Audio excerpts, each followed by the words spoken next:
नमस्कार साथियों। तो आज हम चर्चा करेंगे फॉर्मर रजिस्ट्री के बारे में। फॉर्मर रजिस्ट्री होता क्या है, वो हमें कहां कराना है और वो क्यों कराना है, इन तीनों चीजों के बारे में हम चर्चा करेंगे। मध्य प्रदेश शासन की एक बहुत ही महत्वाकांक्षी योजना है फॉर्मर रजिस्ट्री। जैसे आपके पास आधार कार्ड है आपकी आइडेंटिटी के लिए, जिसमें व्यक्ति का एड्रेस, पिता का नाम वगैरह सारी जानकारी रहती है, उसी प्रकार से शासन की मंशा है कि हर किसान का एक विशिष्ट आईडी हो, जिसे फॉर्मर आईडी हम कहते हैं। तो वर्तमान में फॉर्मर आईडी बनाने का कार्य चल रहा है।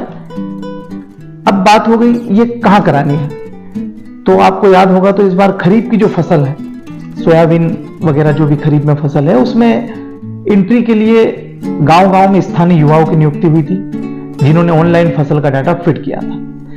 आप अपने आधार कार्ड, आपकी समग्र आईडी, आपका मोबाइल नंबर और भूमि के सर्वे नंबर की जानकारी, इन 4 चीजों को लेकर उनके पास जाना है।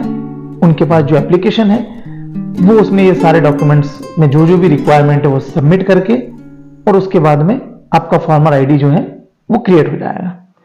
उसके अलावा एक और तरीका है सीएससी सेंटर्स, जो भी ऑनलाइन सीएससी सेंटर्स है, आप वहां पर भी जाकर अपनी फॉर्मर आईडी बना सकते हैं।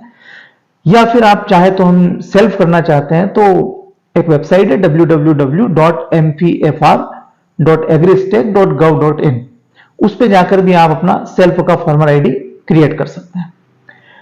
अब हमें ये क्यों बनाना है? मध्य प्रदेश शासन की गाइडलाइन है कि जो भी प्रधानमंत्री सम्मान निधि की जो राशि सबको 2-2 हजार रुपए जो प्राप्त हो रही है, दिसंबर के बाद वो उन्हीं लोगों को मिलेगी जिनका फॉर्मर आईडी क्रिएट किया हुआ है, जिनका फॉर्मर आईडी बना हुआ है, उन्हीं को मिलना है। साथ ही भविष्य में ऐसी कोई भी किसान हितैषी योजना है, उसके सुचारू संचालन के लिए फॉर्मर आईडी की आवश्यकता लगेगी। साथ में अभी ये भी बताया गया है कि जो 1,60,000 तक का केसीसी का लोन होता है, वो भी भविष्य में फॉर्मर आईडी के जरिए डायरेक्ट खाते में जमा करने की गवर्नमेंट की ऐसी मंशा है।